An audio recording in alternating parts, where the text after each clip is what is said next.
ഭക്ഷണശേഷം ചെയ്യാൻ പാടില്ലാത്ത കാര്യങ്ങൾ ഇവയാണ്. ആഹാരം കഴിച്ച ശേഷം ചെയ്യാൻ പാടില്ലാത്ത നിരവധി കാര്യങ്ങളുണ്ട്. ഇത് ആരോഗ്യത്തിന് പകരം അനാരോഗ്യമാണ് ഉണ്ടാക്കുക. ഇതേക്കുറിച്ച് പലർക്കും വ്യക്തമായ ധാരണയില്ല എന്നതാണ് വാസ്തവം. ചിട്ടയായ ഭക്ഷണവും വ്യായാമവും ഉണ്ടെങ്കിൽ മാത്രമേ ഓരോ ദിവസവും മനോഹരമാവൂ. വയറു നിറയെ ആഹാരം കഴിച്ച ശേഷം നമ്മൾ ചെയ്യുന്ന പല കാര്യങ്ങളും നെഗറ്റീവ് ഫലം ഉണ്ടാക്കും. ഏതൊക്കെ കാര്യങ്ങളാണ് ഭക്ഷണശേഷം ചെയ്യാൻ പാടില്ലാത്തതും ഇത്തരത്തിൽ ചെയ്താൽ അതുണ്ടാക്കുന്ന ആരോഗ്യ പ്രശ്നങ്ങൾ എന്തെല്ലാമാണെന്നും നോക്കാം. വ്യായാമം ചെയ്യുന്നത് നല്ലതാണ്. എന്നാൽ ഭക്ഷണം വയറു നിറയെ കഴിച്ച് വ്യായാമം ചെയ്താൽ അതുണ്ടാക്കുന്ന ആഘാതം വളരെ വലുതായിരിക്കും. ഒരിക്കലും ഭക്ഷണത്തിന് ശേഷം വർക്കൗട്ട് ചെയ്യരുത്. ഇത് ദഹന സംബന്ധമായ പ്രശ്നങ്ങൾ ഉണ്ടാക്കും. മാത്രമല്ല വയറ്റിൽ അസ്വസ്ഥതകൾ ഉണ്ടാകും. എന്നാൽ ആഹാരം കഴിച്ചു കഴിഞ്ഞാൽ അല്പസമയം നടക്കുന്നത് നല്ലതാണ്. ഇത് ആയാസകരമാകണമെന്ന് മാത്രം. ആരോഗ്യമുള്ള ശരീരത്തിനും വയർ ചാടുന്നത് കുറയ്ക്കാനും ശരീരത്തിലെ കൊഴുപ്പ് നിയന്ത്രിക്കാനും ഇത് ഉത്തമമാണ്. പലരുടെയും ശീലങ്ങളിൽ പ്രധാനപ്പെട്ട ഒന്നാണ് ഭക്ഷണം കഴിച്ച ഉടനെയുള്ള ഉറക്കം.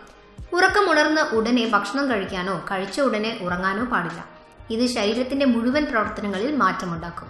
ഭക്ഷണം കഴിച്ച ഉടനെ ഉറങ്ങുന്നത് ആസിഡ് റിഫ്ലക്സ് ഉണ്ടാക്കാം. കൂടാതെ വയറിന് അസ്വസ്ഥതയുണ്ടാകാനും കാരണമാകും. ഭക്ഷണത്തിലുണ്ടാകുന്ന അപകടകരമായ ബാക്ടീരിയയെ നശിപ്പിക്കാൻ ഉമിനീരിന് കഴിയുന്നു. ഭക്ഷണശേഷം ഉടൻ തന്നെ വെള്ളം കുടിക്കുന്നത് ഉമിനീരിന്റെ ഈ ശക്തിയെ ഇല്ലാതാക്കും. അതുകൊണ്ട് തന്നെ ഭക്ഷണശേഷം അരമണിക്കൂർ കഴിഞ്ഞ് മാത്രമേ വെള്ളം കുടിക്കാവൂ. ആഹാരം കഴിച്ച ശേഷം തണുത്ത വെള്ളം കുടിക്കരുത്. വെള്ളം കുടിക്കുമ്പോൾ ദഹനരസങ്ങളുടെ സാന്ദ്രത കുറയുകയും ഇത് ദഹനത്തെ ദോഷകരമായി ബാധിക്കുകയും ചെയ്യും. ചെറു ചൂടുവെള്ളം ശീലമാക്കുക. അസിഡിറ്റിക്കുള്ള ഒരു പ്രധാന കാരണം കൂടിയാണ് ഇത്. ഭക്ഷണശേഷം പഴങ്ങൾ കഴിക്കുന്നതും പലരും ശീലമാക്കിയിട്ടുണ്ട്.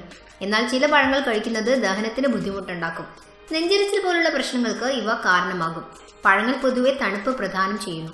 ഭക്ഷണം ശരീരോഷ്മാവിൽ ദഹിക്കാൻ തുടങ്ങുമ്പോൾ തണുത്ത ഭക്ഷണം, പ്രത്യേകിച്ച് പഴവർഗ്ഗങ്ങൾ, ശരീരത്തിന്റെ ഊഷ്മാവ് കുറയ്ക്കുകയും ദഹന പ്രക്രിയ പതുക്കെ ആവുകയും ചെയ്യും.